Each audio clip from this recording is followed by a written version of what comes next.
நேர்களே, தமிழ்நாட்டு அரசியலுடைய லேட்டஸ்ட் பரபரப்பு முற்றும் அதிமுக திமுக தலைமைகளுடைய சொற்போர். அடுக்கடுக்கான புகார்களை அரசு மீது அடுக்கடுக்காக சுமத்தி வருகிறார் எதிர்க்கட்சி தலைவர் அதிமுக பொதுச் செயலாளர் திரு எடப்பாடி பழனிசாமி. சட்டம் ஒழுங்கு, திட்டம் செயலாக்கம், வெள்ள நிவாரணம், இப்படி பல இனங்களில் சுட்டிக்காட்டி வருகிறார். ஏழைகளுக்கான திட்டம் இந்த ஆட்சியில் இல்லை, கொலை கொள்ளைன்னு தொடர்ந்து தினம் செய்தி. நெல்லையில் நடந்ததெல்லாம் பார்த்தோம் அப்படின்னு தொடர்ந்து அவர் விமர்சிக்க, உரிமைகளை விட்டு கொடுத்தவர் எடப்பாடி பழனிசாமி. அமித்ஷா விஷயத்தில் அமைதி காக்கிறார் அப்படின்னெல்லாம் அதிமுகவுடைய திராவிட முன்னேற்ற கழகத்துடைய முன்னணி தலைவர்கள் விமர்சனம் செய்ய, திமுகவுடைய தொடர் வெற்றிகளால் இப்படி வயிற்றெரிச்சல்ல பேசுகிறார் எடப்பாடி பழனிசாமி அப்படின்னு கூர்மையாக முதலமைச்சர் அட்டாக் செய்திருக்கிறார். இந்த பிரச்சனையெல்லாம் ஒரு பக்கம் போயிட்டுருக்கு. இந்த கட்சிகளுக்கெல்லாம் ஆசிட் டெஸ்ட் போல ஈரோடு இடைத்தேர்தல் வருகிறது. திமுக கூட்டணி வசம்தான் ஈரோடு நிற்கும் என்று முதலமைச்சர் உறுதியாக சொல்ல, ஈரோட்டில் அதிமுக என்ன நிலைப்பாட்டை எடுக்க போகிறது? ஈரோடு இடைத்தேர்தலில் முன்பு எடுத்த போட்டி நிலைப்பாடா இல்லை விக்கிரவாண்டி ஃபார்முலாவா அப்படிங்கிற கேள்வி எழுந்திருக்கிறது. இந்த நிலையில் முற்றும் அதிமுக திமுக முதல் இருமுனை போட்டியை கூர்மையாக்குகிறதா அப்படிங்கிற தலைப்பில் விவாதிக்க இருக்கின்றோம். நிகழ்ச்சியில் நம்முடைய இணையக்கூடிய விருந்தினர்கள் திராவிட முன்னேற்ற கழகத்தின் சார்பாக திரு அரசகுமார் மற்றும் அதிமுகவின் சார்பாக திரு ரவி குழந்தைவேலு, திரு ஹிதாயத்துல்லா அவர்கள் இணைகிறார். காங்கிரஸ் கட்சியின் சார்பாக திரு கலை அவர்களையும் நிகழ்ச்சிக்கு அன்போடு வரவேற்கின்றேன். ஆசிட் டெஸ்ட் போல வருகிறது ஈரோடு இடைத்தேர்தல். திரு ரவி குழந்தைவேலு, இவ்வளவு அன்பாப்புலர் ஆட்சி, நீங்கள் வைக்கக்கூடிய விமர்சனங்கள்லாம் இவ்வளோ பரவலாக மக்கள் மத்தியில் எடுபட்டிருக்கு அப்படின்னா ஈரோடு காலம் உங்களுதாகும்ல, நீங்கள் என்ன செய்ய போகிறீங்க? இல்லை, அது குறித்து எந்த முடிவும் அறிவிப்பு வரல, இன்னும் வரல, கொடுக்கல. ஒரு அன்பாப்புலராக இந்த கவர்மெண்ட் இருக்குது நீங்கள் சொல்கிற அளவுக்கு அப்படின்னா அது ஒரு இடைத்தேர்தலில் கொஞ்சமாவது வெளிப்படும்ல? கண்டிப்பாக. அதாவது ஒரு அரசாங்கம் எந்த அளவுக்கு சிறப்பாக செயல்படுகிறதா இல்லையா என்பதை ஒவ்வொரு முறை நடைபெறக்கூடிய இடைத்தேர்தல்கள் வெளிப்படுத்தும் என்பது நிதர்சனமான உண்மை. அதே நேரத்தில் ஜனநாயகமா பணநாயகமா என்பதையும் நாம் யோசிக்க வேண்டியிருக்கிறது. பெருவாரியான பணநாயகத்தால் ஜனநாயகம் இருட்டடிப்பு செய்யப்படுகிறது என்பது கடந்த தேர்தல்களில் வெட்ட வெளிச்சமாக தெரிந்த உண்மை. அதன் அடிப்படையில் தான் கட்சி எந்த அளவுக்கு முடிவெடுக்கணுங்கிறத கலந்து ஆலோசித்து முடிவெடுப்பார்கள். இப்போ ரீசெண்டாக நீங்கள் வச்சுட்டு வர அட்டாக்ஸை எப்படி ஜஸ்டிஃபை பண்ணுறீங்க? அட்டாக்ஸ் இப்போது government they are not able to run the show properly அப்படிங்கிறது ஈச் அண்ட் எவ்ரி எல்லா இடத்துலையுமே வெட்ட வெளிச்சமாக தெரிகிறது.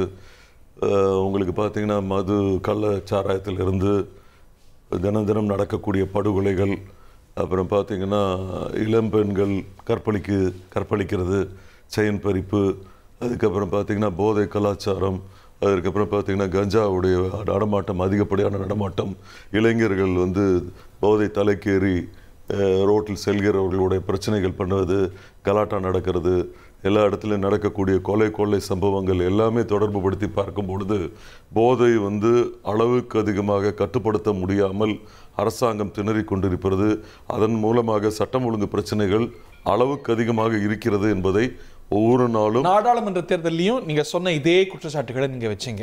அதற்கு பிறகுதான் பெரிய வெற்றி திமுக பெறுது. முதலமைச்சர் என்ன சொல்றாரு? தொடர் வெற்றிகளை திமுக பெறுவதனால வயிற்றெரிச்சல்ல பேசுறீங்க, நத்திங் மோர் அப்படிங்கிற. நான் அதாவது என்ன சொல்றேன், நாடாளுமன்ற தேர்தலில் வெற்றி பெற்றாங்க அப்படின்னா இவர்களுடைய சிறந்த ஆட்சிக்காக கிடைத்த வாக்கு என்று எண்ணிக்கூடக்கூடாது. ஒன்றும் இல்லை, தொடர் வெற்றி இல்லை. தொடர் வெற்றி என்ன பெரிய தொடர் வெற்றி இருக்கிறது? இவங்க பார்த்தீங்கன்னா ஒரு தேர்தலை ஜனநாயக முறைப்படி தேர்தல் நடத்தினாங்கன்னா கண்டிப்பாக வெற்றி கிடைக்கும். ஜனநாயக முறைப்படி தேர்தல் ஆணையம் நடத்துகிறார்கள், அது ஒரு பக்கம் நடத்துகிறார்கள். அவர்கள் சட்டத்திட்டங்களை போட்டு இப்படி தான் நடத்தி சொல்கிறாங்க. இவர்கள் எப்படியெல்லாம் நடத்தி, எப்படி பண்ணை மாதிரி இந்த பட்டியலை போட்டு மக்களை அடைக்கிற மாதிரி மக்களை அடைத்து அவர்களை சித்திரவதை செய்து எப்படியெல்லாம் பிரச்சனை பண்ணினார்கள் என்ற கடந்த காலங்களில் நடந்த இடைத்தேர்தல்களில் தேர்தல்களை எல்லாத்திலையுமே நம்ம பார்த்தோம். வெட்ட வெளிச்சமாக திமுக எந்த அளவுக்கு தேர்தலை ஜனநாயக முறைப்படி செய்ய விடாமல் எந்த அளவுக்கு பிரச்சனைகள் பண்ணாங்க மக்கள் எல்லாரும் பார்த்துட்டு. ஓகே, இடைத்தேர்தல் அழகல்ல அப்படிங்கிறார். நம்ம பார்த்துருக்கோம் தமிழ்நாட்டு அரசியலில் பொது தேர்தலுக்கு முன்னாடி வந்த இடைத்தேர்தல் வேற மாதிரி இருந்திருக்கு. நாடாளுமன்ற தேர்தலே அழகில்லை அப்படிங்கிறாங்க. ஸோ தொடர் வெற்றிகளை எல்லாம் வச்சு நீங்கள சொல்ல முடியாது. கிரவுண்ட் களம் மாறிட்டு இருக்கு, களத்தில் உங்க மேலதான கோபம் அதிகமாக இருக்குங்கிறார். இல்லை, அதுக்கு முன்னாடி அவர் சொன்னது ஒரு வேடிக்கையான விஷயங்கள் சொன்னார். கொலை, கொள்ளை, கற்பழிப்பு, இளம்பெண்கள் கற்பழிப்பு, கஞ்சா, வழிப்பறி, இவைகள்லாம் கேட்கிற போது எனக்கு உண்மையாகவே அதிமுகவில் இருக்கிற என்னுடைய அன்பு சகோதரர் ரவி அவர்களை போன்ற நல்லவர்கள் இருந்தால் சிறப்பாக இருக்கும். உங்களை மாதிரி டிபேட் பண்ணும்போது ரொம்ப நல்லா இருக்கும். ஒன்னொன்னா வர்றேன். நல்லாவா சொல்லியிருக்காரு? ஆமா, எல்லாம் சொல்லிட்டாரு. நல்லா சொல்லியிருக்காரு. நல்லா சொல்லியிருக்காரு. ஒண்ணு வந்து படுகொலைகள், அந்த கொலைகள் இன்னைக்கு நடந்து இல்ல இருங்க அமைதியா, நான் நீங்க உங்களை விட்டுட்டேன். இல்ல ஏ ரவுண்டு என்னோட பாயிண்ட் எல்லாம் நீங்க எக்ஸ்பிளைன் பண்ணீங்க. இல்ல கொலைகளை எப்படின்னு சொல்லணும் இல்லையா? எக்மோர்ல நீதிமன்றத்தில் வழக்கறிஞர் ஸ்டாலின் வெட்டி கொல்லப்பட்ட கொலை, நம்முடைய நீதிமன்றத்துக்கு அருகாமையில் ஒரு கொலை சம்பவத்தை சிசிடிவி கேமராவை பார்த்து சார்ஜ் டவுன் நீதிமன்றத்துக்கு அருகாமையில் பரபரப்பா செய்யப்பட்ட அந்த கொலை, இன்றைய கொலை இல்லைங்க சுவாதி கொலை. அதே போல வந்து கும்பகோணத்தில் தனியார் பள்ளி ஆசிரியர் குத்தி கொலை, ஏன் பதறீங்க? பெரிய பட்டியல் இருக்கட்டும். 2017 1640 பேர் கொலை, 2018 1760 பேர் கொலை, 2019 1545 பேர் கொலை, 2020 1776 பேர் கொலை. இதெல்லாம் மரியாதைக்குரிய எடப்பாடியினுடைய ஆட்சி. ஒன்று 21 இருந்து 24 வரைக்கும் பட்டியல் வாசிட்டீங்கன்னா யார் என்னன்னு தெரிஞ்சிரும்ல. இல்ல கோச்சிக்காம அமைதியா இருங்க. 21 24 அதே சொல்லுங்க. நீங்க புகார் பட்டியல் வாசிக்க குறிக்கவே இல்ல. வரைக்கும் நம்ம ரெண்டு பேர் மட்டும் தான் பேச முடியும். அண்ணன் எல்லாம் பேசாம வேடிக்கை தான் பார்க்க முடியும். கொஞ்சம் இருங்க. அதனால கொலைகள், கற்பழிப்பு, இளம்பெண்கள் கற்பழிப்பு, கதற இளம்பெண்கள் கற்பழிப்பு பொள்ளாச்சியில் கொடூரம், அதிமுக ஆட்சியில் அலங்கேறி அவலம். இது வந்து இளம்பெண்கள் கற்பழிப்பு, பெண்கள் கொலை, ஆசிரியர்கள் வெட்டி கொலை, குத்தி கொலை. அடுத்து கஞ்சா, போதை பொருள்களுக்கு இளைஞர்கள் அடிமை, குட்கா, முன்னாள் காவல்துறையுடைய டிஜிபியினுடைய பேரிலே குற்றம் சுமத்தப்பட்ட அவரையும் குற்றவாளியாக சேர்க்கப்பட்டிருக்கிற குட்கா விவகாரம். இப்படி நாங்கள் அடுக்கிக் கொண்டே போகலாம். எங்கிருந்து கஞ்சா வந்தது, எங்கிருந்து அமீன் வந்தது, எங்கிருந்து போதைப் பொருள் வந்தது என்பதெல்லாம் எடுத்து பார்த்தால் கடந்த கால 10 ஆண்டுகள் அதிமுக ஆட்சி நடக்கிற போது கள்ளச்சாராயம் உள்பட மிக சிறந்த முறையில் வியாபாரங்கள் சரியான முறையில் நடந்திருக்கிறது. காரணம் என்னவென்று சொன்னால், எடப்பாடியார் அவர்கள் உறங்க செல்கிற போது உறங்கி விழிக்கிற வரை பன்னீர்செல்வத்துக்கு பயந்து ஓபிஎஸ்க்கு பயந்து எம்எல்ஏக்கு அங்கு போயிடுவார்கள், இங்கு போயிடுவார்கள், இந்த மந்திரி எப்படி இருக்கார், அந்த மந்திரி எப்படி இருக்கார், இந்த எம்எல்ஏ எப்படி இருக்கார், அந்த எம்எல்ஏ எப்படி இருக்கார், இப்படி பயந்து ஆட்சி செய்ததன் விளைவாக பாஜகவிற்கு அடிமை சாசனம் எழுதி கொடுத்ததன் விளைவாக அனைத்தும் அரங்கேற்றம். உங்களுக்கு வாக்களித்தாங்க. இன்னைக்கு நடக்கக்கூடிய கொலை சம்பவங்களுக்கு அது பதில் நியாயமா கேட்டிருக்கீங்க. கொலையில 2 வகை உண்டுங்க. ஒன்னு சட்டத்துக்கு, அதாவது பாதுகாக்கப்பட்ட பகுதிகளில் நீதிமன்றங்கள், காவல் நிலையங்கள் உள்ளிட்ட அரசு அலுவலகங்கள் உள்ளிட்ட இடங்கள்ல நடக்கிற கொலை ஒண்ணு. பொது வழியில இருங்க பொது வழிங்கிறதுங்க. இப்ப நீங்க தவறா நினைக்காதீங்க. நீங்க நடந்து பேசிட்டே போறோம், டக்கு நீங்க கத்தியில எடுத்து என்னை குத்திடுறீங்க. போலீஸ் என்னங்க செய்யும் அதுக்கு? சார் அந்த ஒரு தைரியத்தை, அந்த இம்யூனிட்டிகள் நீதிமன்ற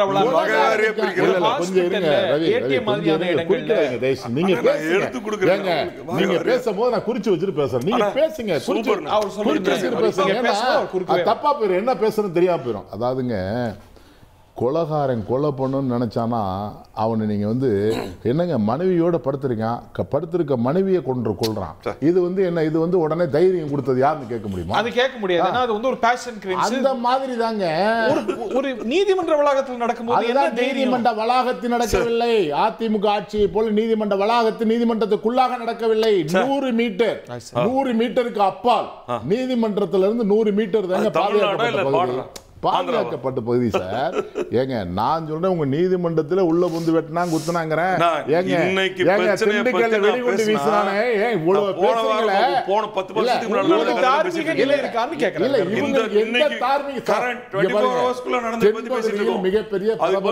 தென்பகுதியில் மிகப்பெரிய பரபரப்பை ஏற்படுத்திய தேவேந்திர குல வேளாளர் கூட்டமைப்பு தலைவர் பசுபதி பாண்டியன் கொல்லப்பட்டது அதிமுக ஆட்சியில.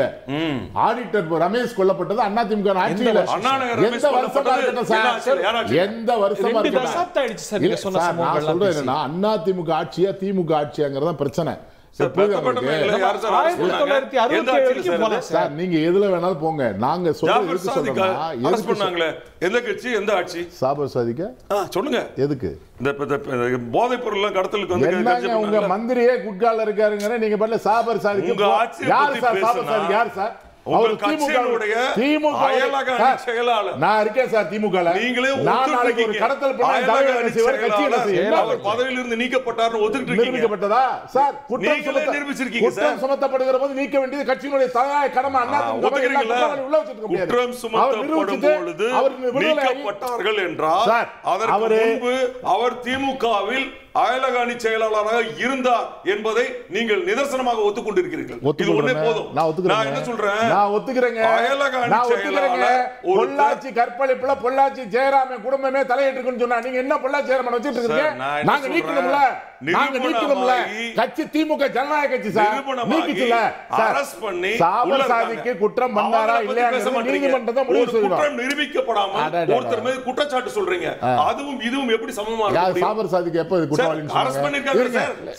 என்னங்க அரசு அப்புறம் பொள்ளாச்சி ஜெயனா மயனை விசாரிக்கலையா சார்? விசாரிக்கலையா? விசாரணை இன்னும் அது மாதிரி தான் சாபர் சாதிக்கு விசாரணை. நீங்க உங்க அயலக செயலாளரா தூக்கி வெளியில யார பார்த்தாலும் திமுகவுல யாரெல்லாம் திமுகவுக்கு வளர்ச்சிக்கு ஆளா இருக்காங்களோ அவங்கள பூரா அரெஸ்ட் பண்றது கடமை.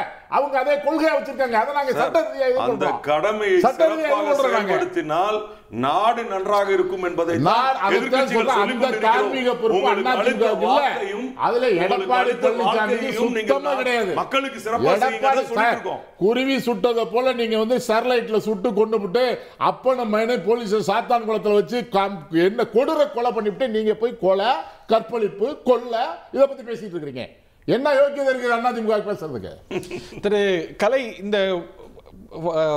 இந்த வாதங்கள், இந்த சொற்போர் திடீர்னு கூர்மையாறதுக்கான காரணம் என்னன்னு நினைக்கிறீங்க? இதோட பொலிட்டிக்கல் இம்ப்ளிகேஷன்ஸ் என்ன நினைக்கிறீங்க? இது வந்து ஒரு இருதுருவப்படுத்தணும்னு நினைக்கிறாங்களா ரெண்டு பேரும்? ஏன்னா கடுமையான அடுத்தடுத்த புகார்களை திரு எடப்பாடி பழனிசாமி வைக்கிறாரு, அதுல நியாயம் இல்லை அப்படிங்கிறாங்க. அதுல திராவிட முன்னேற்ற கழகம் வைக்கக்கூடிய இன்னொரு விமர்சனம், அமித்ஷா மேல இவ்வளவு பெரிய போராட்டங்கள் நாடு முழுக்க நடந்துட்டு இருக்கே, ஏன் இப்படி அமைதி காக்கிறாரு எடப்பாடி பழனிசாமி?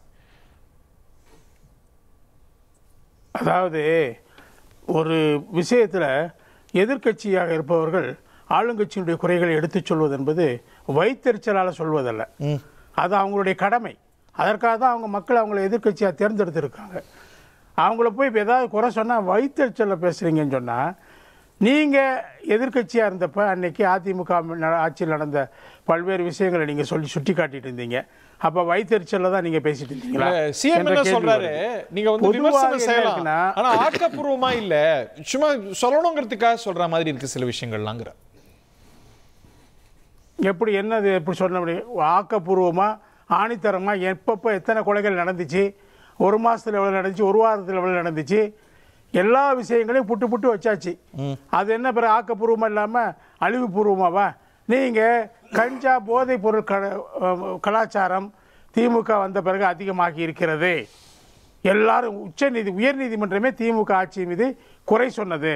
அந்த அளவுக்கு கஞ்சா என்னுடைய வாய்ஸ் எனக்கு இது வருதுங்க, எக்கோ வருதுங்க, கொஞ்சம் பாருங்க, எக்கோ வருது.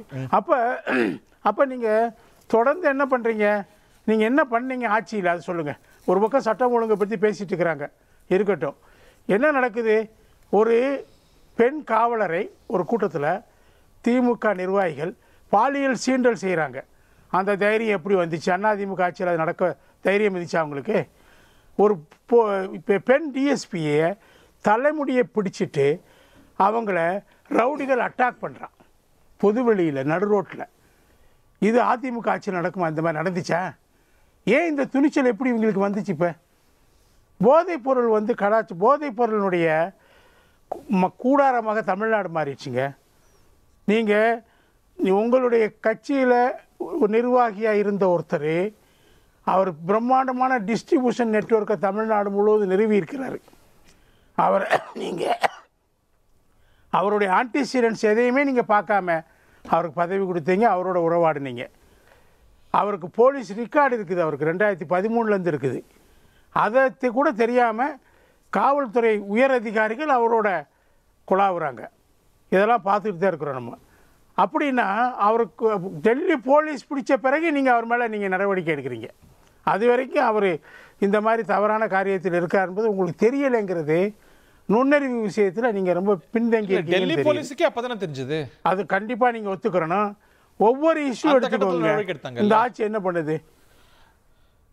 எது அது பஸ்ட் ஆகும்போது போலீஸ் நடவடிக்கை எடுக்குது, அதை தொடர்ந்து இவங்க நடவடிக்கை எடுக்கிறாங்க. ஏங்க அது அது அது குற்றவாளி அரெஸ்ட் ஆன பிறகு நீங்க அவங்க நிர்வாகி நீக்கிறதுங்கிறது சாதாரண விஷயம். ஆமா, அப்படி செஞ்சு தான் ஆகணும். அப்படி செய்யாம இருக்க முடியாது. ஒரு கட்சிக்கு எப்படி தெரிஞ்சிருக்கும்? சின்ன விஷயம். ஏங்க போலீஸுக்கு தெரிஞ்சுதாங்க அரெஸ்ட் பண்ணாங்க. அந்த இடத்துல தானே தெரியும். போலீஸுக்கு தெரிஞ்சுதான் அரெஸ்ட் பண்ணாங்க. இருந்து அவர் மீது குற்ற நடவடிக்கை இருக்கு, காவல்துறையில் ரெக்கார்ட் இருக்குன்னு சொல்றாங்களே. 2021 வரைக்கும் ஆட்சியில் இருந்தவங்க வேடிக்கை பார்த்துருந்தாங்களா? அப்ப இவர் தான் சொல்றாரு பல முறை அவர் அரெஸ்ட் பண்ணாங்க. குண்ட சட்டத்தில் அரெஸ்ட் பண்ணாங்க. ஐயா குண்ட சட்டத்தில் அரெஸ்ட் பண்ணாங்க. குண்ட சட்டத்தில் நீதிமன்றத்தில் குற்றவாளியா அப்படிப்பட்ட ஒரு ஆளு. அப்ப நீங்களும் குண்ட சட்டத்துக்கு போனாலா? ஆமா. ஏன் குண்ட சட்டத்துக்கு போன குறவா? இல்ல குண்ட சட்டத்துல போற குறவான அரசியல் கட்சியில எங்களுடைய பிடிக்க முடியாதவங்க உங்க கட்சி ஆளுகளை தூக்கி உள்ள போட்டாங்க. குண்ட சட்டத்துல போனாலும் எதுக்கா கேக்குறீங்க? அரசியல் எல்லாத்துலயும் போயிட்டு வருவான். சரி சரி. இப்ப நம்ம சரி, நான் இப்ப நீங்க பேசிட்டீங்க, என்னைய பேச விட மாட்டீங்களா? இல்ல நீங்களும் குண்ட சட்டத்துல போனா என்னையும் பேச விட. நான் திருப்பி கேட்டா எப்படி இருக்கும்? நல்ல இல்ல, நீங்க நானா கேட்டேன், நீங்க சொன்னீங்க. நான் சொன்னீங்கல்ல குண்ட சட்டத்துல போனாலும் குண்ட சட்டத்துல போனா பிறகு குற்றவாளி இல்ல சார், தெரியுமா உங்களுக்கு? கரெக்டுங்க. அதான் நீங்க சொல்லிட்டீங்களே. அப்படிப்பட்ட ஆளை நீங்க அயலகத்துறையினுடைய செயலாளராக நியமிச்சிங்கிறத நான் சொல்றேன். அவ்வளவுதான், வேற ஒன்றும் கிடையாது. இங்கே இன்னொரு முக்கியமான விஷயம் நான் என்ன சொல்ல விரும்புகிறேன்னா, இந்த நடவடிக்கை என்ன இருக்குங்க, கோடநாடு கொலை வழக்கு அது கிட்டத்தட்ட குற்றவாளிகள் தண்டிக்கக்கூடிய நிலைமை வந்தாச்சு. அந்த நேரத்தில் போய் அவங்கள நீங்கள் எடுத்து ஜாமீனில் எடுத்து அந்த வழக்கில் நாங்கள் உண்மை குற்றவாளி கண்டுபிடிப்போம்னு சொல்லி 4 வருஷமாக என்ன பண்ணீங்க? ஒன்றும் நடக்கலை. வேங்கை வயலில் தவறு செஞ்சவங்களை, தலித் மக்கள் மீது அநியாயமாக அநாகரிகமான ஒரு கொடூரத்தை செய்தவங்களை இன்னும் உங்களால் கண்டுபிடிக்க முடியல. ஒரு மோசமான ஒரு கள்ளச்சாராய விபத்து உங்கள் ஆட்சியில் நடக்குது. ஆனால் செங்கல்பட்டு மாவட்டத்தில் நடக்குது. அரக்காணமா அதில் நடக்குது. ஆனால் நீங்கள் மரக்காணத்தில் நடக்குது. அதுக்கு ஒரு வருஷத்துலேயே அதை விட மிக பிரம்மாண்டமான ஒரு கள்ளக்குறிச்சியில் நடக்குது. 100 பேர் வரைக்கும் செத்து போயிடுறாங்க. எப்படிங்க நீங்கள் இதிலேருந்து அதுக்கு போனீங்க? இதிலேருந்து அதை ஏன் நீங்கள் இதிலேருந்து பாடம் கற்றுக்கிட்டு கிட்டத்தட்ட அதே மித்தைல் சைனைடு தான் இங்கேயும் யூஸ் பண்ணியிருக்கிறாங்க. அதே பொருள் அதே இடத்துலேருந்து கடத்தப்பட்டு வந்திருக்குது. அதே பொருள் தான் பயன்படுத்தப்பட்டிருக்குது. அதிகமான பேர் செத்துருக்கிறாங்க. இந்த விஷயத்தில் நீங்கள் எப்படிங்க உங்களை நீங்கள் சரின்னு சொல்லிக்கிற முடியும்? ஓகே, பல்ல பிடுங்கின ஒரு டிஎஸ்பி இன்னும் உங்கள் ஆட்சியில் பதவியில் இருக்கிறார். கைதிகளுடைய பல்ல பிடுங்குறார். அவர் எந்த சட்டத்தில் இருக்குது? சிஆர்பிசியில் எந்த சட்டத்தில், எந்த பிரிவில் அதுக்கெல்லாம் கமிஷன் இது மாதிரி செய்யலாம்னு இருக்குது? என்ன கமிஷன் தான் போட்டிருக்காங்க. 37 கமிஷன் இது வரைக்கும் போட்டிருக்காங்க. அதில் அது ஒரு கமிஷனு. அடுத்து நீங்கள் என்ன பண்ணுறீங்க? தூத்துக்குடி துப்பாக்கி சூட்டில் 17 அதிகாரிகளுடைய பெயர்களையும் பதவியையும் குறிப்பிட்டு அருணா ஜெகதீசன் அறிக்கை அவர்கள் மீது நடவடிக்கை எடுக்கணும்னு சொன்னாங்க. இது வரைக்கும் நீங்கள் நடவடிக்கை எடுத்தீங்களா? ஓகே, அவங்களுக்கு நீங்கள் ப்ரொமோஷன் கூட கொடுத்துருக்கிறீங்க. ஓகே, அந்த இதெல்லாம் பார்க்கும்போது ஒட்டுமொத்தமாக என்ன நான் சொல்கிறேன்னா, இந்த ஆட்சியில் சட்டம் ஒழுங்கு, போதைப்பொருள் கலாச்சாரம் இதெல்லாம் பெருகி இருக்கிறது ஒரு பக்கம் இருக்கட்டும். ரொம்ப முக்கியமான விஷயம் என்னென்னா, நீங்கள் இன்ஃப்ராஸ்ட்ரக்சர் டெவலப்மெண்ட்டுக்காக எதையுமே செய்யலை. ஏதோ பாலம் கட்டுறீங்க, ரோடு போடுறீங்க. அதை தவிர்த்து நீங்க இன்ஃப்ரா டெவலப்மென்ட் ஒரு மெகாவாட் மின்சாரத்தை கூட நீங்க உற்பத்தி பண்ண. பதில் வாங்கிட்டு அடுத்த சப்ஜெக்ட் போவோம். ரொம்ப சுருக்கமா இன்ஃப்ராஸ்ட்ரக்சர் இல்ல இத முடிச்சிடுறேன். ஒரு மெகாவாட் நீங்க என்ன நல திட்டங்களை தான் செய்றீங்க ஒழிய ஒரு மெகாவாட் கூட வங்கி அரசியலை நம்பி போற போகல சொல்லிட்டு போறாரு. இன்ஃப்ராஸ்ட்ரக்சர் டெவலப்மென்ட் பத்தி கலைஞர் ஆட்சியில உருவாக்கப்பட்ட மெகாவாட்டை தான் அதிமுக ஆட்சியில பயன்படுத்துனீங்க. அதை மறந்துடாதீங்க. மெகாவாட்டை தயாரிக்கிறது இன்ஃப்ராஸ்ட்ரக்சர் டெவலப்மென்ட் திமுக கத்துத்தர வேண்டிய அவசியம் கிடையாது. இன்ஃப்ராஸ்ட்ரக்சர் சரியில்லைன்னு இவர் அதை நீங்க நல்லா தெரிஞ்சுக்கோங்க. 4 ஸ்கீம் கலை சொல்றாங்க. நான் கலைஞர் ஆட்சியில் நடந்ததை பத்தி சொல்றேன். சரியில்லை, திமுக ஆட்சியில் நடக்கலன்னு சொல்ல முடியுமா? எத்தனை கட்டமைப்பு பணிகள், அதுக்கு என்ன நீங்க பண்ணீங்க இப்ப சொல்லுங்க. இப்ப இந்த ஆட்சியில நீங்க என்ன பண்ணீங்க சொல்லுங்க. இந்த ஆட்சியில என்ன பண்ணீங்க? கடந்த ஒரு நேத்து கூட நான் ஒரே ஒரு கேள்வி கேக்குறேங்க. 1000 தடுப்பணைகள் கட்டுவேன்னு சொன்னீங்க. 5 ஆண்டுகளில் 1000 தடுப்பணை கட்டுவேன்னு சொன்னீங்க. ஆண்டுக்கு 200 கட்டி இருக்கணும். 4 ஆண்டுகள் முடிஞ்சு இன்னும் 100 கூட கட்டல நீங்க தடுப்பணை கதவணைகள். நீங்க கட்டின கதவணை மறுநாள் உடைஞ்சு போச்சு. Involve in the debate. ரொம்ப என்ன நீங்க என்ன டெவலப்மென்ட் இல்ல நீங்க அத்திக்கடவு அவிநாசி திட்டம் இத நீங்க ஒரு 20% கம்ப்ளீட் பண்ணது செய்ய மாட்டீங்க. கட்டறோம்னா எங்கெங்கெல்லாம் நீர் பிடிப்பு இருக்கோ எங்கெங்கெல்லாம் பாதிப்புகள் இருக்கோ அதெல்லாம் முறையா பண்ணிட்டு தான் இருக்கோம். இவர் போற போக்குல இவர் தடுப்பு அதை கட்டறீங்களே இத கட்டறீங்களே அதை பண்ணீங்களா இத பண்ணீங்க. நீங்க சொன்னீங்க வாக்குறுதி கொடுத்தீங்க 1000 கட்ட போறீங்க. நீங்க சொன்னது 1000 இன்னைக்கு நாங்க அதை நீங்க செய்யல. திரு இதயத்துல்லா நீங்க செய்யல. ஆந்திரா செஞ்சிட்டு பாலாறுல தடுப்பணைகள் அவன் கட்டிட்டு இருக்கான். திரு இதயத்துல்லா வணக்கம். முல்லை பெரியார் விஷயத்துல பாலாறு இப்பதான் கட்டிட்டு இருக்கான். நம்முடைய அதிகாரிகளை உங்க ஆட்சி ரொம்ப தேனார் கட்டிட்டு இருந்தாங்க. ஆய்வு நடத்துங்க. நீங்க முல்லை பெரியார்ல ஆய்வு நடத்துவதற்கு முல்லை பெரியார் நீங்க தான் காப்பாத்துனீங்க. நாங்க வேடிக்கை பார்த்துட்டு இருந்தோம். சும்மா நீங்க என்னத்தை வேடிக்கை பார்த்துட்டு இருக்கீங்க? ஓகே திரு இதயத்துல்லா மட்டுமே பார்த்துட்டு விவாதத்துல அவர் உள்ள கொண்டு வரணும்னு நினைக்கிறேன். திரு இதயத்துல்லா வணக்கம். அமைச்சர் ரகுபதியோட அறிக்கையை பாத்தீங்கல்ல, நீங்க வந்து அமித்ஷா விஷயத்திலேயே எவ்வளவு அடங்கி போறீங்க, மென்மையாவது வலியுறுத்தலாமே. அதிமுக சார்பா திரு ஜெயக்குமார் எவ்வளவு வலிமையா அதை பேசினாருங்கிறத நீங்க கவனிச்சீங்க. அதுக்கப்புறமா இந்த முத்திரை அதிமுக மேல குத்தணும், அதுவும் ஆஃப்டர் தீஸ் இயர்ஸ் அவங்க உறவே வச்சுக்காம ஒரு 2 வருஷத்துக்கு மேல ஆகும்போது கிட்டத்தட்ட ஆகும்போது நீங்க சொல்றதுங்கிறது சரியா? 1.5 வருஷம் ஆச்சு இல்ல? இந்த தலைப்பு அருமையான தலைப்பு. நான் இந்த நேரத்தில் முதல்வரையும் எதிர்க்கட்சி தலைவரையும் பாராட்டுறேன். 2 பேருமே பாராட்டுறேன். ஏன்னா ஒரு சரியான எதிர்க்கட்சி ஒரு சரியான ஆளுங்கட்சி இந்த 2 பேரையும் கூர்மைப்படுத்துறது தப்பு இல்லை.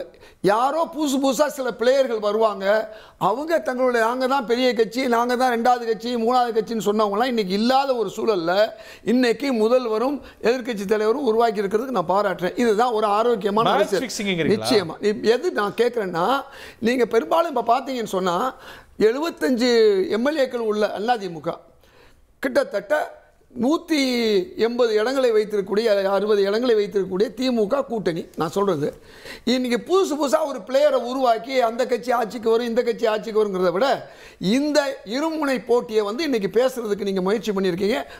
உங்களை நான் பாராட்டுறேன். நம்பர் 1. இப்போ நீங்கள் இருமுனையாக தான் இருக்குன்னு நினைக்கிறீங்க? இருமுனையாக தான் இருக்க வேண்டும்ங்கிறது எல்லாருடைய மக்களுடைய விருப்பம். இந்த இடையிடையே வர்றவங்கலாம் 5%, 3%, 10% விருப்பமா இருக்கலாம். கலையதார்த்தம் ஏன் விருப்பம் இல்லை, மக்கள் விருப்பம். அதனால தான் இந்த 2 கட்சி தான் இன்றைக்கு இது இருக்குது, அதிகமான சட்டமன்ற உறுப்பினர்களை கொண்டு இருக்கு. இது ஒரு பக்கம் இருக்கட்டும். இன்றைக்கு நீங்கள் கேட்ட கேள்வி, திரு அமித்ஷா அவர்களை கண்டிக்கக்கூடிய வேலையை உடனடியாக இந்தியாவில் முதலில் செய்தவர் தமிழக முதல்வர். அற்புதமாக கேட்டார், நல்ல கேள்வி கேட்டார். அப்போ நீங்கள் யார் கேட்டிருக்கணும்? இப்போ நான் சொல்கிறது நல்லா யோசனை பண்ணுங்க. உடனடியாக ரியாக்ஷன் எங்கேருந்து வந்திருக்கணும்? தமிழ்நாட்டு எதிர்க்கட்சி தலைவர் எடப்பாடி பழனிசாமி அவர்கள் வந்து வந்திருக்கணும். திரும்பி கேட்கறதுக்கு பதில் சொல்லுங்க. அப்ப முதல்வராக இருக்காரு, எதிர்க்கட்சி தலைவரா இல்லைன்னு சொல்ல வரேன். இப்ப எதிர்க்கட்சி தலைவர்ங்கிறவர் யாரு? அப்ப அமித்ஷாவுக்கு அவர் பயப்படுறாரா? அவர் பேரை கூட சொல்லலை. இன்னைக்கு என்ன தெரியுமா பேசியிருக்காரு எதிர்க்கட்சி தலைவர்? எங்க கட்சியினுடைய செயலாளர் அமைப்பு செயலாளர் சொல்லிட்டாரு, ஜெயக்குமார் சொல்லிட்டாரு, அதோட முடிக்கிறாரு. ஆமா, அமித்ஷா அம்பேத்கர் மீது இந்த இதை சுமத்தியது தவறு, அம்பேத்கரை அவமானப்படுத்தியது தவறுங்கிற ஒரு வார்த்தை ஜெயக்குமார் சொன்னார். திரும்பவும் நான் சொல்றது உங்களுக்கு புரிஞ்சுக்க கேட்கறீங்களா புரியாம கேட்கறீங்க? ஒரு முதல்வர் அங்கே வந்து முதல்வருக்கு கீழே இருக்கக்கூடிய யாரோ ஒரு அமைச்சர் அமித்ஷாவுக்கு எதிராக கண்டனம் தெரிவிக்கல. அம்பேத்கர் விஷயம் தமிழ்நாட்டிலேயும் இன்றைக்கு வந்து அம்பேத்கர் மீது அளவு கொண்ட பாசம் கொண்டவங்க இருக்காங்க. நாளைக்கு ஓட்டுக்கு நீங்க போறதா இருந்தா அம்பேத்கர் விஷயத்துல உங்களை கேட்டா அவர் சொல்லிட்டாரு. ஏன் அப்படி சொல்லும் போது கூட திரு ஜெயக்குமார் சொல்லிட்டாரு, நானும் சொல்றேன், நானும் அமித்ஷாவை கண்டிக்கிறேன் ஒரு வார்த்தை இன்னைக்கு திரு எடப்பாடி பழனிசாமி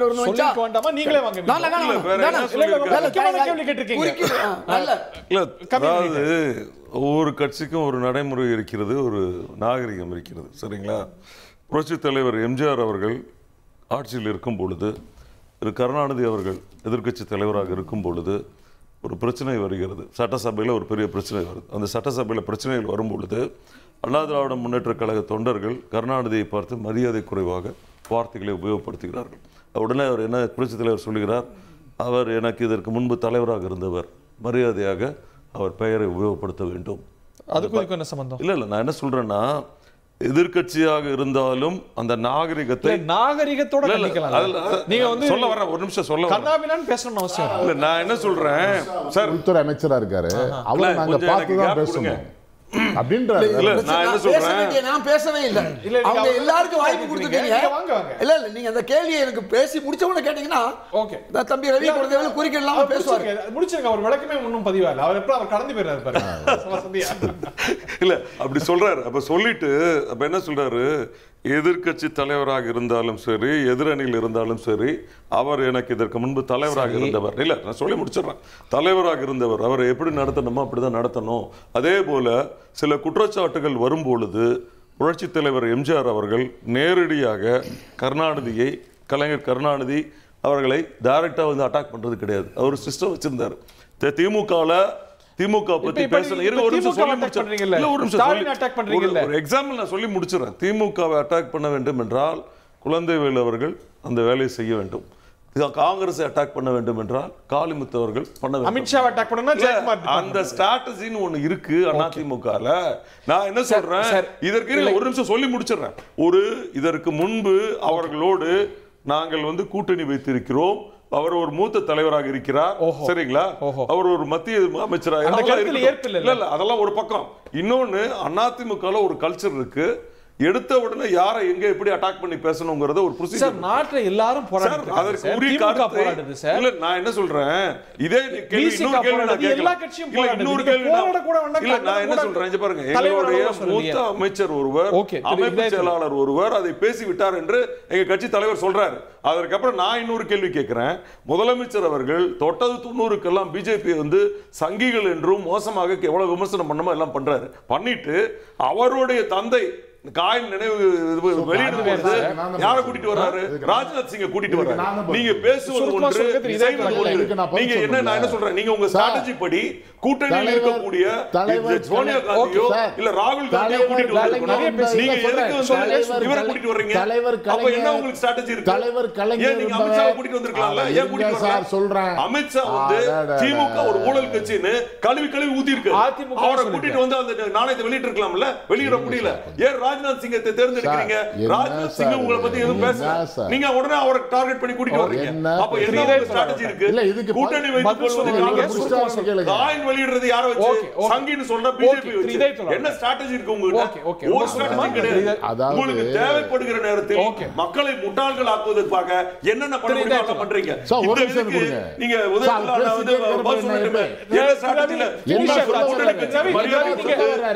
தலைவருடைய காயினை வெளியிடுவதற்கு சோனியா காந்தியோ ராகுல் காந்தியோ என்று சொல்லுங்க பாப்போம். சொல்லுங்க, அதுக்கு பதில் சொல்லுங்க. தலைவருக்கு, உலக மகா தலைவருக்கு, உலக மகா தலைவர் சங்கீதம் பிஜேபி வெளியிடணுமா? எதுக்கு வெளியிடணும்? வேற யார் வெளியிட்டா ஏத்துக்காங்களா? பிரச்சனை என்னன்னு கேளுங்க, என்ன பேச விடுங்க.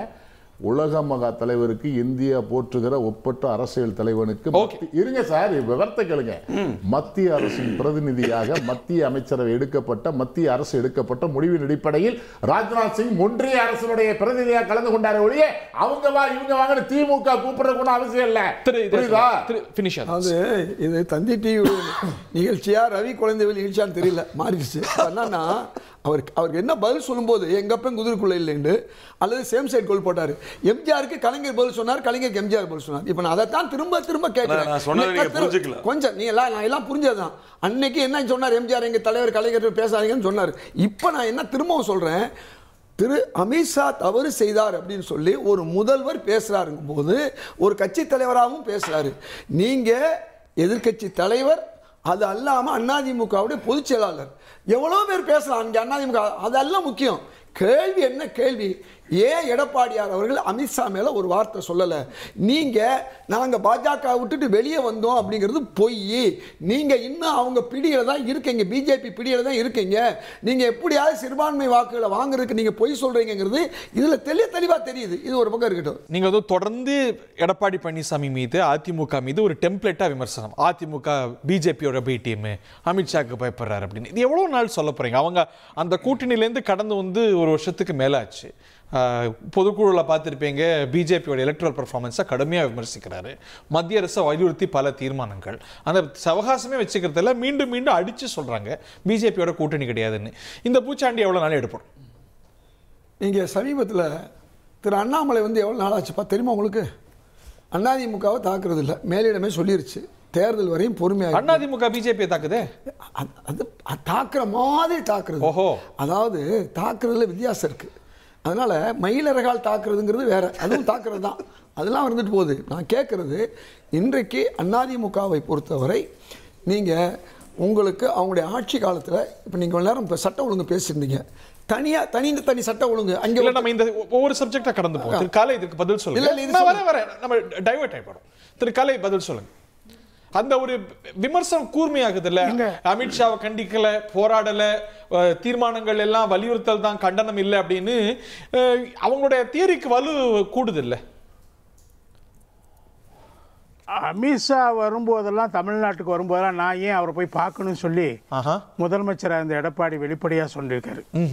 அமித்ஷா வந்து ஒரு கூட்டணியை சொன்னார், அதை நிராகரித்தார். அந்த கூட்டத்திலேயே எடப்பாடி அவர்கள் நிராகரித்தார். அது மாதிரி எந்த நேரத்தில் எதிர்க்கணுமோ அந்த நேரத்தில் எதிர்க்கிறாங்க. எல்லா நேரத்திலும் எதிர்க்க வேண்டிய அவசியம் இல்லை. அமித்ஷா பேரை சொல்லி நாடே எதிர்க்குது, எடப்பாடி எதிர்த்தாரா? அம்பேத்கர் விஷயத்துல நான் ஒன்று சொல்றேங்க உங்களுக்கு.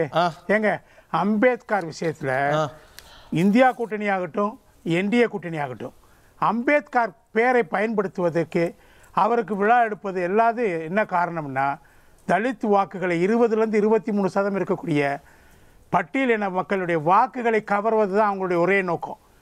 அம்பேத்கர் சொன்ன அடிப்படையான விஷயங்களை இந்த 2 கட்சிகளும் கிட்டத்தட்ட 75 ஆண்டுகள் ஆட்சியில் இருந்திருக்காங்க. மத்தியில் என்ன செஞ்சிருக்காங்க சொல்லுங்க? இன்னைக்கும் ஒவ்வொரு கிராமத்திலையும் ஒதுக்குப்புறமாக சேரிகள் இருக்குது, தீண்டாமை இருக்கிறது, தனி கிணறு தலித்துகளுக்கு, தனி குளம், தனி குழாய், தனி தொட்டி, ஏன் இது சுடுகாடு கூட தனி இன்னும் இருக்குதுங்க.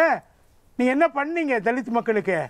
அதையெல்லாம் போக்கிட்டீங்களா? பல கோவில்களுக்கு, இந்து அறநிலையத்துறை நடத்தக்கூடிய பல கோவில்களுக்குள்ள தலித்துகள் இன்னைக்கும் போக முடியல. மேல் பாதியில் அவங்க போக எத்தனித்த போது அங்கிருந்து ஆதிக்க ஜாதிக்கு எதிர்த்த உடனே நீங்கள் என்ன பண்ணீங்க? இந்த அரசை அவங்கள வழி நடத்தி உள்ளே கொண்டு போயிருக்கணும்ல. பெரியாருடைய சீடர்கள் திராவிட மாடல் என்ன பண்ணாங்க? அந்த ஆலயத்தை இழுத்து மூடிட்டாங்க, யாருமே சாமி கும்பிட முடியாத மாதிரி. இவ்வளவு செஞ்சுட்டு பெரியாருக்கு நூலகம் அங்க எவ்வளவு போராட்டம் அதிமுக நடத்தியதுங்க சமூக நீதிக்காக. யாரு? மேல் பாதியில. நான் அதான் சொல்றேங்க, தலித் மக்களுடைய வாக்குகளை பெறுவதற்காக இன்னைக்கு அம்பேத்கர் பேர் பயன்படுத்தப்படுகிறது.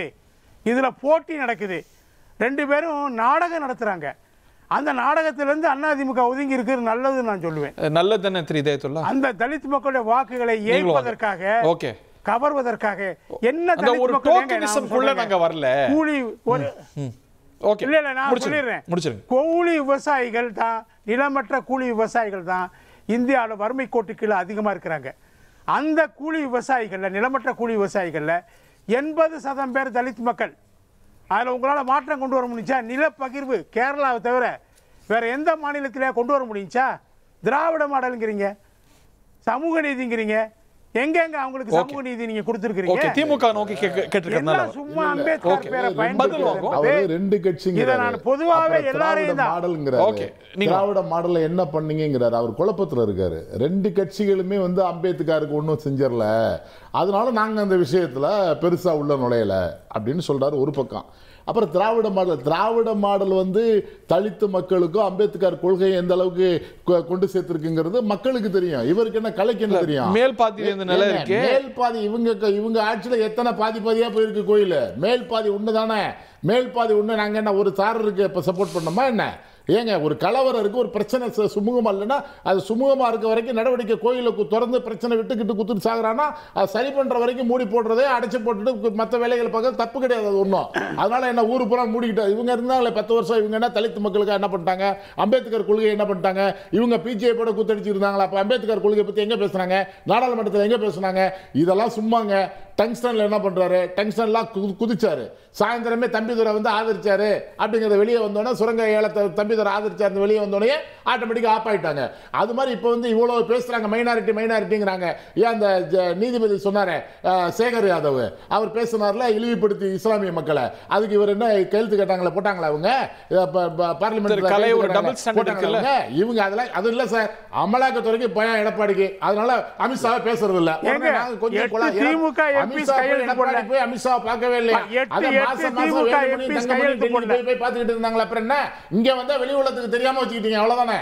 இது என்ன இருக்கு, யாருக்கு தெரியாம இருக்கு? நீங்க மாறி மாறி போறீங்க. துணை முதல்வர் போறாரு, நாங்க போறோம், ஏன் போறோம்? கூட்டணி போய் சந்திக்கிறாரு, நாங்க எடப்பாடி ஓபிஎஸ் சேர்த்து கேட்க போறோம். நாங்க நாட்டுடைய தேவையை நிதி கேட்கிறாங்க, நாட்டு பிரச்சனை பேசுறதுக்காக போறோம். இந்த நாட்டுடைய வளர்ச்சி ஒன்றிய அரசு போகத்தான் வேணும், மத்திய அரசு மாநில அரசு. ஆனா உங்களை மாதிரி நாங்க போய் கால்ல விழுகல, எல்லாத்தையும் வேடிக்கைப்பட்டு கண்ணை கட்டிட்டு வாயை பொத்திக்கிட்டு உட்காருக்கல 10 வருஷம். நாங்க ஒண்ணு கிழிச்சு எடுக்கிறோம்ல, ஏதோ ஒன்னால எங்க தலைவர் அறிக்கை அட்டாக் பண்றாருல, சொன்னார்ல இதே இந்தியாவிலே முதலாக கண்டனத்தை தெரிவித்தது திமுக தலைவர், போராட்டத்தை சொன்னது திமுக, இந்திய கூட்டணிக்கு வழிகாட்டியாக இருக்குது திமுக. நீங்க ஏதாவது செஞ்ச பாஜக ஏதாவது செஞ்சு சொல்லுங்க, தலித் மக்கள் செஞ்சு போயிட்டாங்க.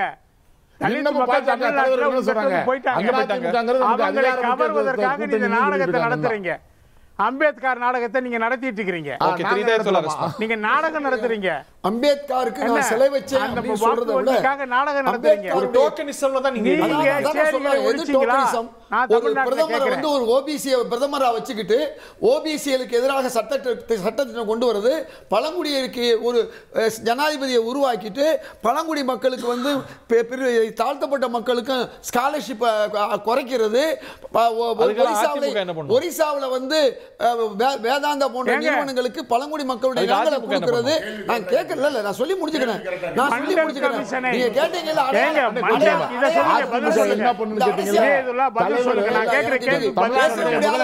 குறிப்பா ஒரே ஒரு கேள்வி கேட்கிறேன். மண்டல் கமிஷனை நீங்க அமல்படுத்தல, மண்டல் கமிஷன் அமல்படுத்தப்பட்ட போது அதை எதிர்த்து ராஜீவ் காந்தி சிலை வைப்பது மட்டும் 3 மணி நேரம் 3.5 மணி நேரம் நாடாளுமன்றத்தில் பேசுறாங்க. அதான் நான் கேட்கிறேன், நீங்க மண்டல் கமிஷன் அறிக்கையை அமல்படுத்தல, அவர் பேசிட்டே இருக்காரு, காங்கிரஸ் கட்சி அமல்படுத்தல. சச்சார் கமிட்டி அறிக்கையை படிச்சீங்களா? இஸ்லாமியர்களை நீங்க எவ்வளவு கேவலமாக்குனீங்கங்கறத சச்சார் கமிட்டி அறிக்கை சொல்லுது. அதாவது அடையாள அரசியல்ங்கிறது என்ன? இன்னைக்கு நான் செலவு வச்சேங்கிறது இல்லை, அம்பேத்கருடைய கொள்கைக்காக யார் நின்றா அதுதான் கேள்வி. ஒவ்வொரு விஷயமா நான் சொல்றேன். அது சிஏஏ சட்டம் அரசியலமைப்பு சட்டத்துக்கு எதிராக அம்பேத்கருக்கு எதிரானது, அதே மாதிரி வந்து இடபிள்யூஎஸ்ஆ இருக்கணும் அது அம்பேத்கருக்கு எதிரானது சொல்லி முடிச்சுக்கிறேன். அதே மாதிரி வந்து உங்களுக்கு என்ன சொன்னார் அம்பேத்கர் தெரியுமா? இந்த காஷ்மீர் அது அதிமுக என்ன செய்யும்? இதெல்லாம் பிஜேபி நோக்கி கேள்வி. அம்பேத்கர் பத்தி அவர் சொன்னதுக்கு நான் பதில் சொல்றேன். அவர் என்ன ரெண்டு கட்சி சொன்னதுக்கு பதில் சொல்றீங்க. அம்பேத்கர் ஆதரிக்கல, ஆமாசாமி போட்டது ஆமாசாமி போட்டது யாரு? கையெழுத்து போட்டது யாரு? அம்பேத்கர் ஆதரிக்கவே இல்லை. இப்படி குறுக்கிட்டு போயிட்டாரு தெரியல. அவர் நேரம் முடிஞ்சிச்சா இல்லையா?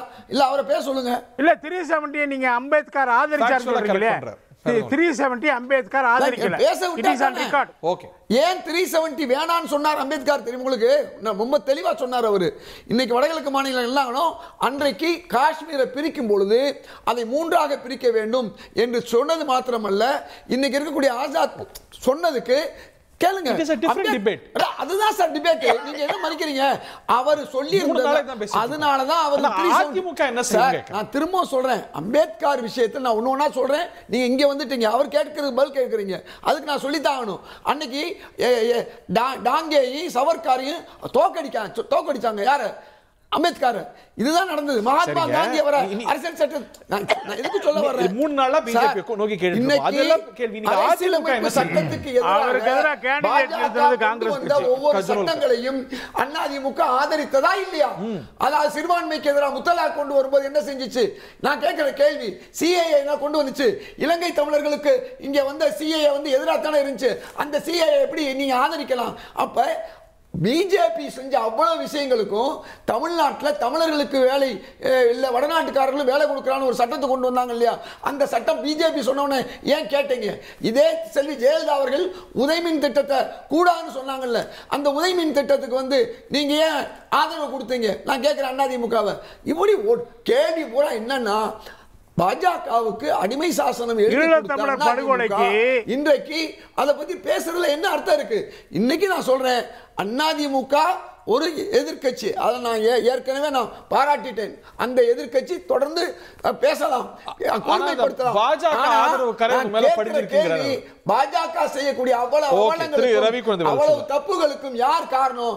அதிமுக காரணம். ஜெயலலிதா கூட எதிர்த்தார்கள், நீட்டை எதிர்த்தாங்க, அதே மாதிரி வந்து உதயமின் திட்டத்தை இவ்வளவு செஞ்சாங்க. ஆனா எடப்பாடியார் என்ன செஞ்சாரு? அவ்வளவுக்கு சேம் சைட் கோல் போட்டு தமிழ் மக்களுக்கு எதிரான வேலைகள்லாம் செஞ்சாரு. அதுதான் நான் சொல்ல முடியும். பிஜேபி வந்து நீங்க கூட்டணியில இது ஒரு பெரிய சவால் இல்ல, இந்த முத்திரை நீங்க 24 இவர் சொல்றது வந்து இன்னொரு சமீபத்துல உங்களுக்கும் பிஜேபிக்கு ஒரு சாஃப்ட் கார்னர் இருக்கு, வலியுறுத்தல் மாதிரி இல்ல. எந்த சாஃப்ட் கார்னரும் கிடையாது, வெரி கிளியரா வந்து டிக்ளேர்ட் அவங்களோட அணிகள் தான். நாங்க அவங்களோட கூட்டணி கிடையாதுன்னு சொல்லிட்டோம், எக்காலத்திலும் கூட்டணி கிடையாதுன்னு தெளிவா சொல்லியாச்சு. அதுக்கப்புறம் இவங்க வந்து வேணும்னே வந்து நீங்க கூட்டணி தான் இருக்கீங்க, நீங்க இருக்கீங்கன்னா இல்லைன்னு தானே சொல்ல முடியும். அதுக்காக வேற எப்படி சொல்ல முடியும்? இல்லைங்கிறத இல்லைன்னு தானே சொல்ல முடியும். ஒரு தலைவர் வந்து பொதுச் செயலாளர், ஒரு கட்சியினுடைய தலைவர் வந்து பிஜேபியோட கூட்டணி கிடையாது, எக்காலத்திலும் கிடையாதுன்னு சொல்லியாச்சு. சொன்னதுக்கு அப்புறம் எல்லாரும் பேசுறாங்க. பேசுனதுக்கு அப்புறம் நீங்க ஏ டீமா பி டீமா அப்படின்னா எங்களுக்கு தான் ஒரு டவுட்டா இருக்கு. இது திமுக வந்து பிஜேபியோட அண்டர்ஸ்டாண்டிங்கில் தான் போயிட்டு இருக்கு. அந்த அண்டர்ஸ்டாண்டிங்கில் தான் வந்து நிகழ்ச்சிகளுக்கு கூட்டிட்டு வர்றாங்க. அவங்க பாருங்க, ராஜ்நாத் சிங் பேசிட்டு போனோன்னா அவர் நைட்டெல்லாம் தூங்கவே இல்லையா, அப்படி விளக்கமாக பேசினாரு, அப்படி புகழ்ந்து பேசினாரு. பேசுறது வெளியில ஒரு நாளைக்கு சங்கின்னு பேசுறது, ஒரு நாளைக்கு பிஜேபி ஒழிச்சு கட்டணும்னு பேசுறது, பிஜேபி ஆகணும்னு பேசாது. அப்புறம் விளக்கம் கொடுத்து நான் என்ன சொல்றேன், முதலமைச்சர் எத்தனை நிலைப்பாடுகளை மாற்றி மாற்றி எடுக்கிறாங்க. அவர் வைக்கிற சாஃப்ட் கார்னர் விமர்சனத்தை உங்க கூட்டணியில் தானே இருக்கிற திரு வேல்முருகன் வைக்கிறார். பிஜேபினா செய்றாங்க. எந்த பிஜேபிக்கு நாங்க எங்க வேல்முருகன் சொல்றாருங்கிறது அவரை தாங்க கேட்கணும். என்ன கோரிக்கை செய்யலாம் பாரதிய ஜனதாவுக்கு எந்த காலத்துல ஒவ்வாத உறவு, அது எல்லாம் ஊரே தெரியும், நாடே தெரியும். இன்னைக்கு பாரதிய ஜனதா கட்சி வந்து மதவாத கட்சின்னு சொல்லி மதவாத கட்சிக்கு எதிராக மதசார்பற்ற அணியை உருவாக்கணும்னு சொன்னதே வந்து திமுக தான். அதை தலைமையேற்று வழிநடத்திக்கிட்டு இருக்கு திமுக தான். இந்திய நாட்டினுடைய மதச்சார்பினை பாதுகாக்கப்படணும், அரசியலமைப்பு சட்டம் அம்பேத்கர் கொண்டு வந்த எழுதிய அரசியலமைப்பு சட்டத்தை இழுக்கு வரக்கூடாதுங்கிறக்காக கொதித்து எழுறது இன்னைக்கு திமுக தான். திமுக இந்திய கூட்டணி தான். அதிமுக ஏங்க ஏதாவது எதுக்கலன்னு கேட்டா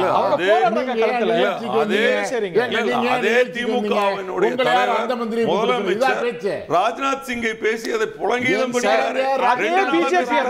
பார்லிமெண்ட்ல கலக்கல எதிர்த்துட்டு இருக்காங்க, போராடிட்டு இருக்காங்க. நீங்க என்ன பேரளவில் எதிர்க்கிறாங்க. நீங்க பேரளவிலே எதிர்க்கிறீங்களா?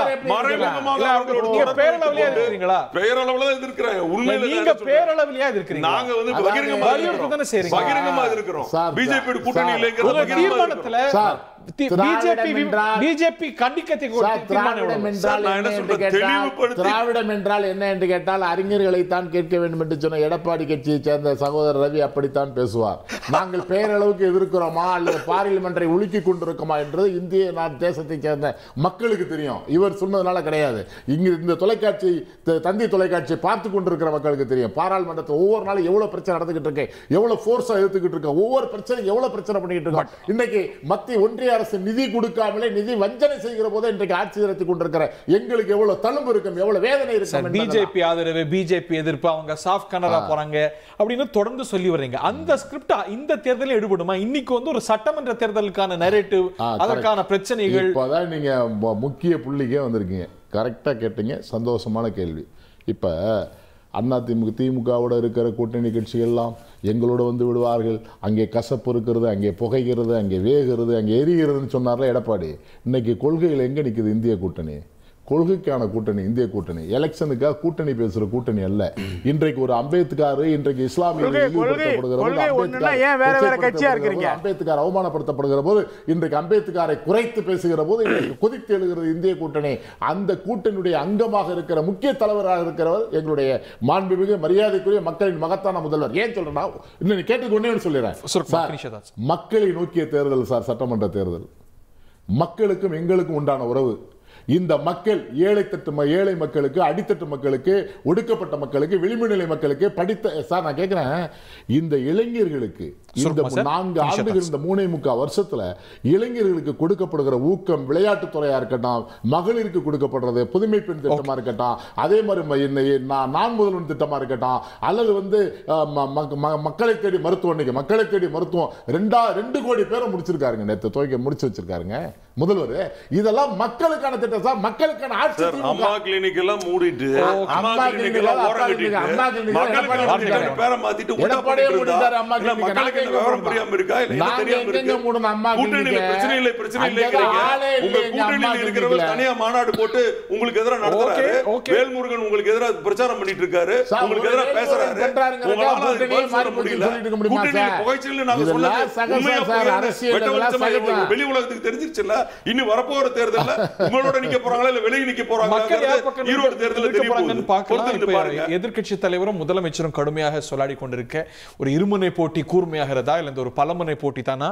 இருமுனை போட்டி தான் தமிழ்நாடுடைய வழமை. இப்ப புது பிளேயர்ஸ்லாம் வரும்போது அவங்களுக்கெல்லாம் இடம் இல்லை. இந்த 2 கட்சிகளுக்கு தான் இவங்க தான் கூர்மையான முனைன்னு திரு இதயத்துல்லா போல 26 அமைய போகிறதா? அதை நோக்கி தமிழ்நாட்டு அரசியல் கொஞ்சம் கொஞ்சமாக நகர்ந்து கொண்டிருக்கிறது. பார்க்கலாம். நிகழ்ச்சியில பங்கொண்ட விருந்தினர்கள், பார்த்தினர்கள் அனைவருக்கும் நன்றி, வணக்கம்.